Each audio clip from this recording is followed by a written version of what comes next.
Deep in the frozen Arctic, where sunlight feels like a broken promise, through endless winter months, lives a creature born straight out of legend, the narwhal. It's not a mermaid, not a sea monster, but a small, gentle white whale carrying a spiral horn up to 3 meters long, straight, gleaming, and as mesmerizing as a mythical spear.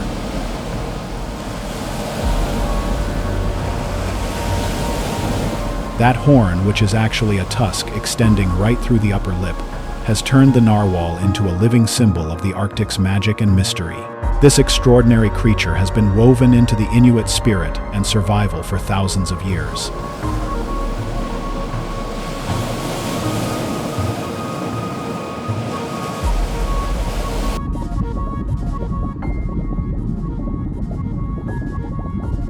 To the Inuit, the narwhal is the heart and soul of the northern ice, the spirit of the hunting grounds scattered across the frozen seas of Canada, Greenland, and Russia.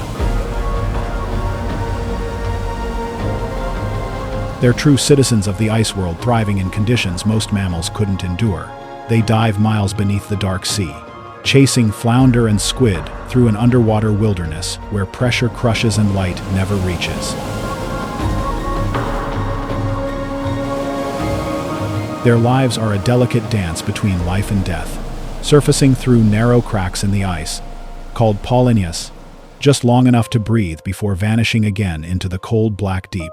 But it's that mysterious tusk that sparked centuries of fascination and debate.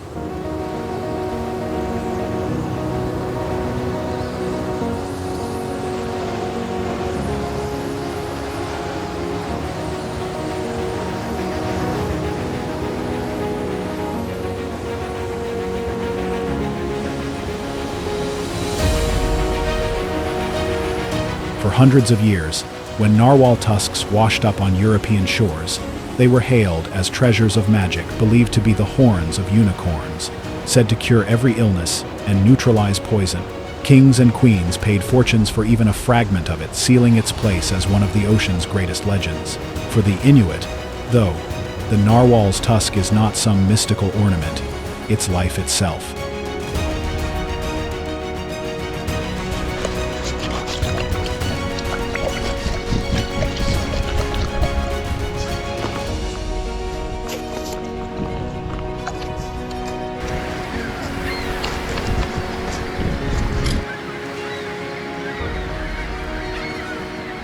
A vital source of materials, food, and meaning, their bond with the narwhal isn't about conquest. It's a partnership built on respect, knowledge, and balance with one of the harshest ecosystems on Earth.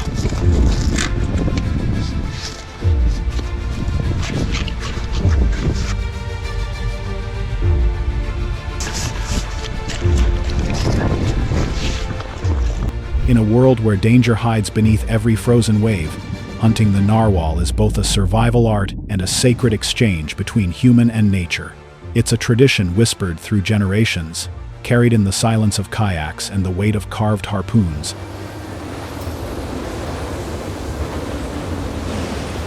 The hunt begins each summer, when herds of narwhals migrate along the edges of melting ice, marking the return of life, risk, and renewal to the Arctic Sea.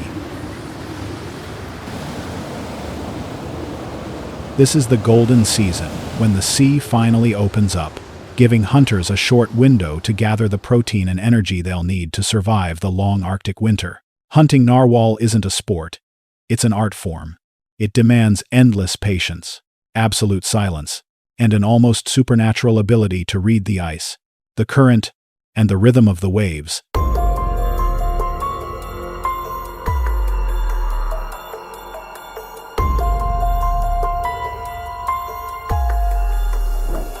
Inuit hunters move quietly in kayaks or small boats, weaving between jagged icebergs. They have to become part of the landscape, invisible, inaudible, because the narwhal's world is one of sound and vibration. One splash, one sudden move, and the entire pod can vanish into the deep for good.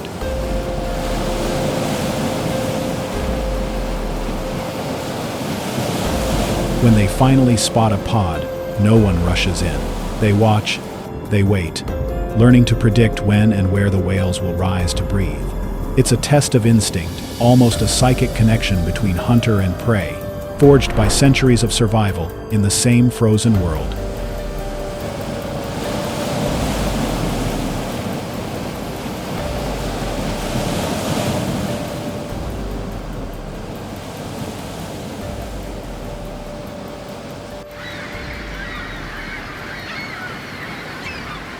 Then comes the decisive moment when the kayak drifts within just a few meters.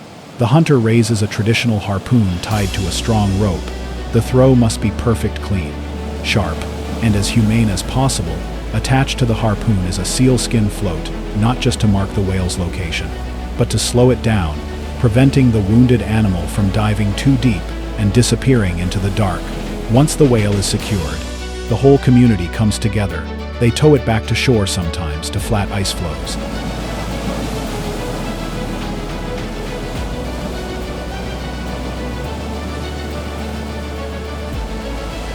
Sometimes to rocky beaches, working as one, just as their ancestors did for countless generations. Every part of the narwhal has value. The meat is precious protein. The fat becomes fuel and heat. The skin, called muktuk, especially near the tail, is rich in vitamin C, a life-saving nutrient in a land where vegetables don't grow. Even the ivory tusk, once carved into tools and art, is now sold in limited trade.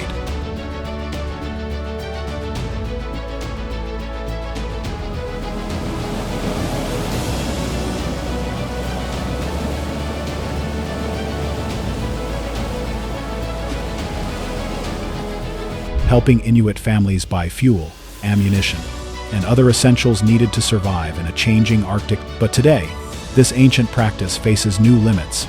Narwhal hunting is now strictly regulated by the governments of Canada and Greenland, guided by scientific research on population numbers. Each community receives a quota, a delicate balance meant to ensure that the hunt remains sustainable, and that the narwhal, the soul of the Arctic, will never disappear.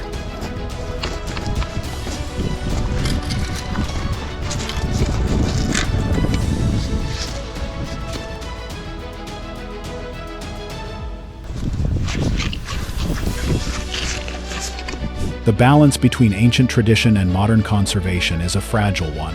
As the Arctic ice melts under the weight of climate change, narwhal habitats are shrinking, and global pressure from conservation groups continues to grow.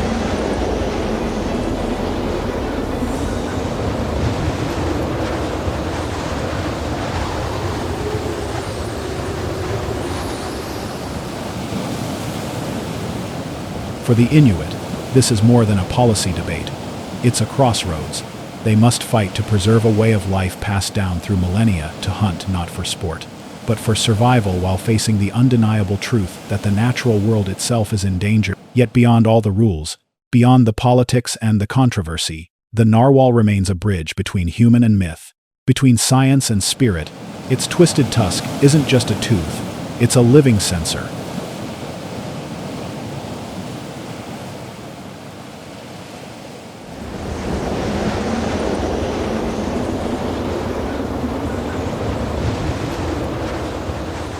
A biological antenna capable of detecting pressure, temperature, and even salinity in the water. A tool for navigation and survival in the endless darkness beneath the ice. This discovery only deepens the Inuits' reverence for the creature. To them, the narwhal is not just life, it's wisdom.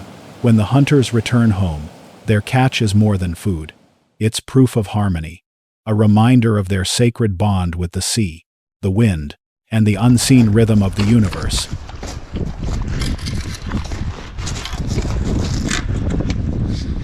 Through every hunt, they reaffirm an ancient truth that survival in the Arctic depends on both the strength of the hunter and the grace of the hunted. In the end,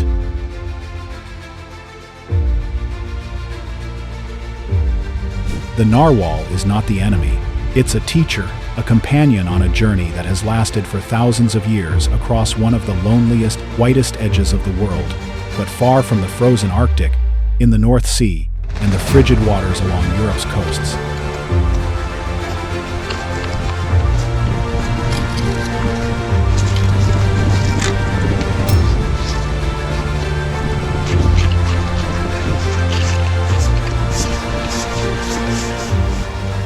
life takes on a very different kind of struggle.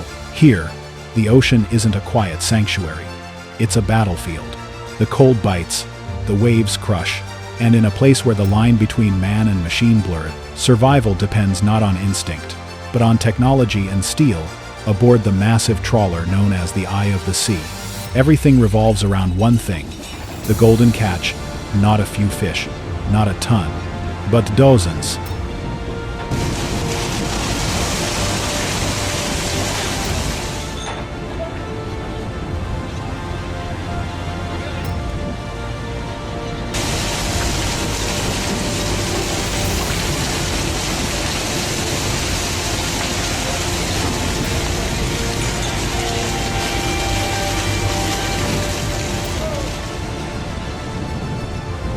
Sometimes hundreds of tons in a single haul, enough to feed an entire city for weeks. Inside the warm cockpit, Captain Lars, a Swede with eyes as sharp as the ice, he sails through, stares at the sonar screen. The shifting blue and red curves aren't just patterns, they're the language of money, fuel, risk, and reward. It's been 3 days since they left the port of Rotterdam.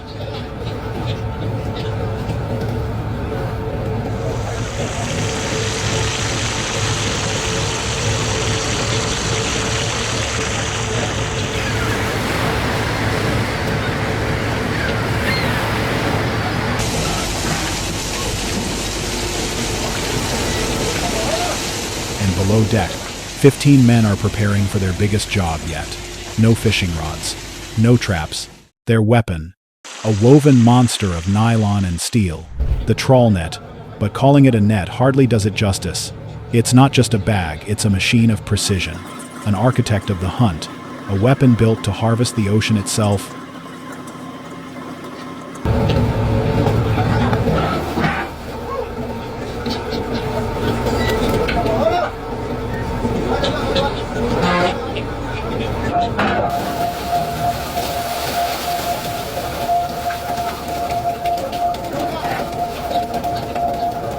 What Lars was about to drop 400 meters below the surface wasn't just a fishing net, it was an engineered beast.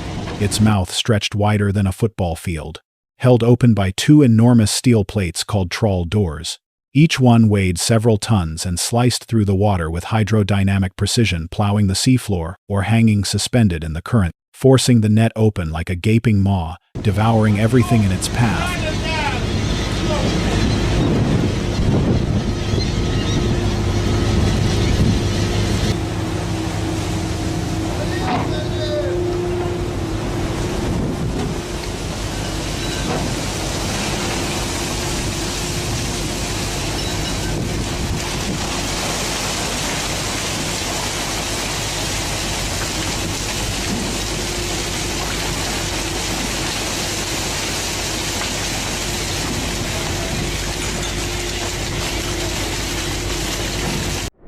When Lars gave the signal over the radio, the ship came alive. The winches rumbled like a small earthquake. The crew moved in perfect rhythm, a choreography drilled into their muscles by years at sea. Meter by meter, but a steel cable as thick as a man's arm unspooled into the black water, dragging the colossal net behind it. Cold seawater sprayed across the deck as the black mesh, reinforced to withstand the pulling force of hundreds of cars, sank into the deep.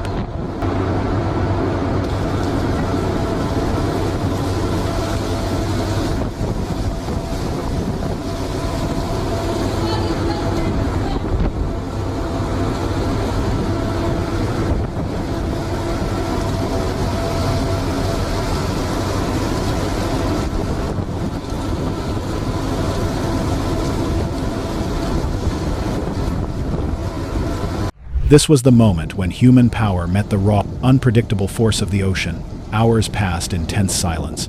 Far below, the trawl drifted through darkness, gathering schools of cod, salmon, flounder, and other prized whitefish. Sensors mounted along the net sent real-time data back to the cockpit, blinking lights that turned the invisible hunt into digital numbers.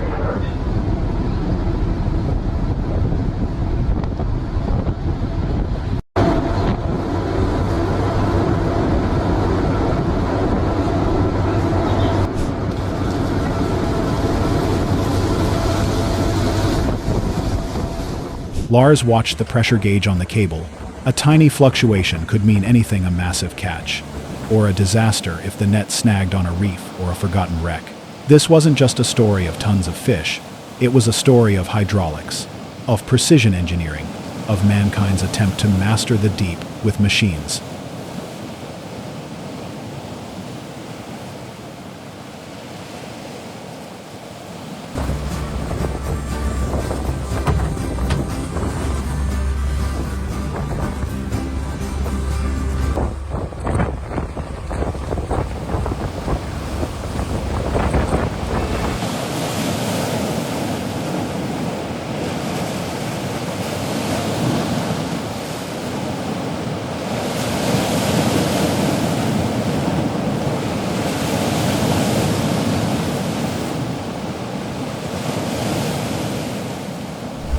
And then, after a long, tense night, the radio crackled to life.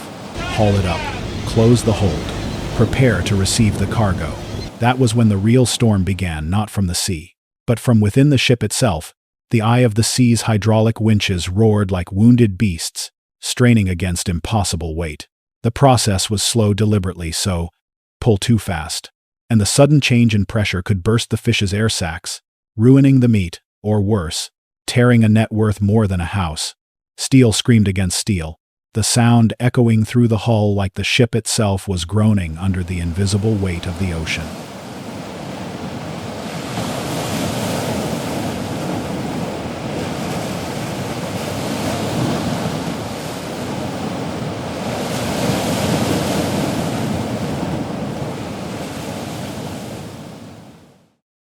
After 30 long minutes, the trawl doors finally surfaced, gleaming wet in the moonlight as they rose along the ship's side.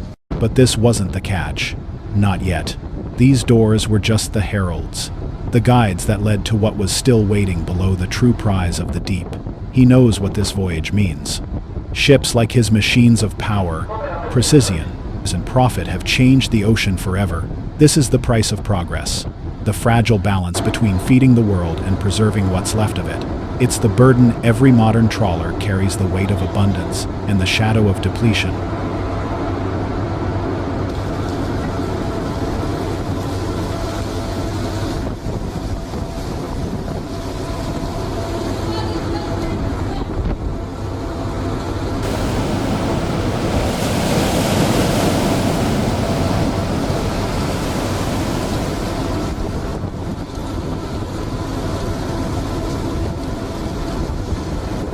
But for now, Lars allows himself a quiet moment. The warmth of money tucked deep in the company safe, the smell of salt and fish still clinging to his clothes. For a few hours, he's not an engineer of industry, just a captain, guiding his ship home after another battle with the sea. The eye of the sea moves slower now, its engines humming softly as it cuts through calmer water. The chaos of the hunt fades into silence.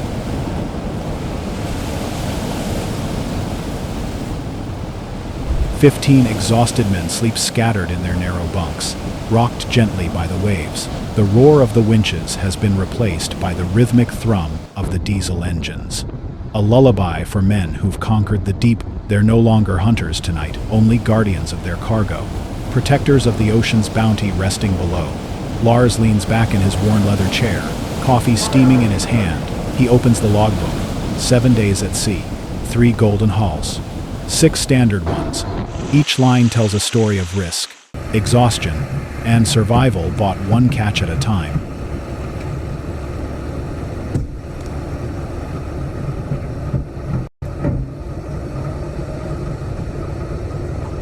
The total haul in the refrigerated hold, 250 tons, mostly North Atlantic cod and pollock, all sorted, cleaned, and frozen right on deck, locked in near-perfect freshness. It's the kind of number that makes any voyage worth it, but also one that keeps ecologists awake at night. Because behind every successful catch lies the question, how much can the ocean really give before it starts to break? As the eye of the sea nears the Dutch coast, the smell of fish blood and diesel fades.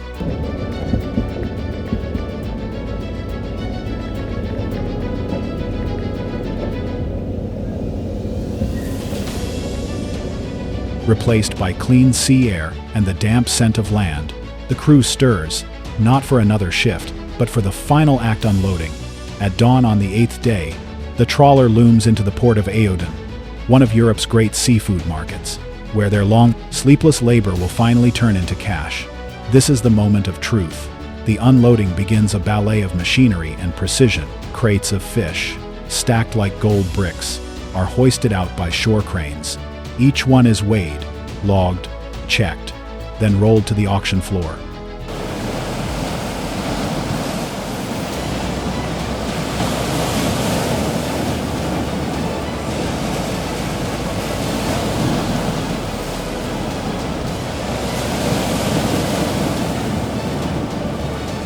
$250 tons, emptied in under 5 hours, a testament to Europe's cold, flawless efficiency. Once the final crate is gone, Lars wipes his hands and follows the company's representative, a man in a spotless suit and glasses, into the seafood exchange. It's a cold, modern room. Rows of buyers from major food companies to small distributors stare at digital screens. There are no shouts, no hand gestures, just silence and speed. The eye of the sea's cod lot flashes on the monitor, coded, priced, waiting for the invisible hands of the market to decide its worth.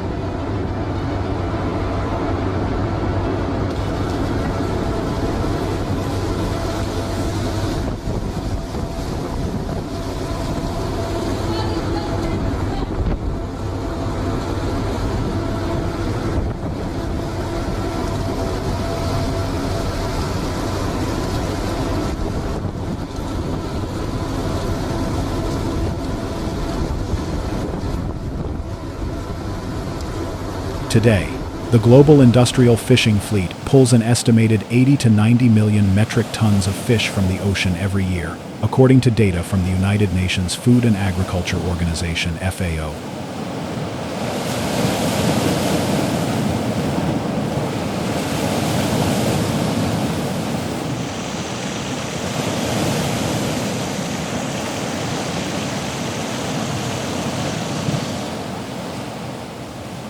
More than 65% of that catch comes from large mechanized trawlers like the Eye of the Sea, vessels capable of sweeping hundreds of square kilometers of seabed in a single day. While this efficiency keeps supermarket shelves stocked and global seafood trade worth over $270 billion, it also drives what scientists now call fishing down the food web, the gradual collapse of larger predator species, and the targeting of small, lower-value fish just to sustain demand.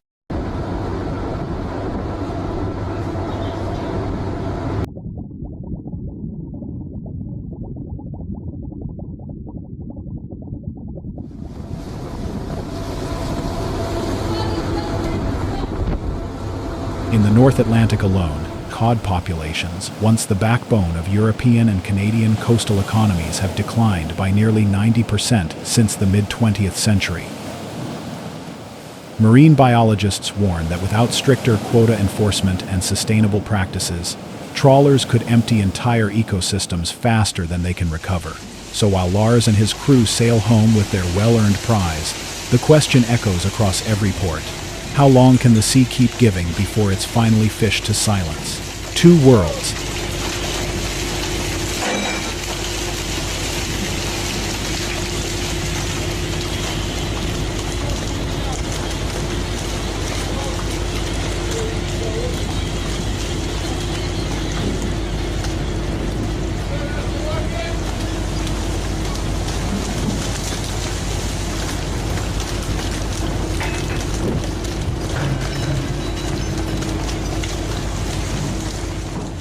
The silent hunt of the Inuit in the Arctic, and the roaring steel of industrial trawlers in Europe, both draw life from the same ocean, yet one takes only what it needs, while the other takes everything it can.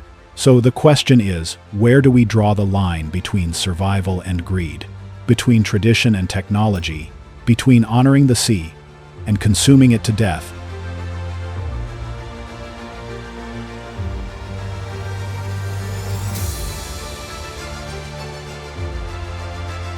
What do you think? Drop your thoughts below. We read every single comment. If you believe stories like this deserve to be told, don't just watch the shock, be part of it. Like, subscribe, and join the Real Shock community, where every story dives deeper and every wave hides another truth. Thank you for watching, for caring, and for standing with those who respect the sea. We'll see you in the next reel.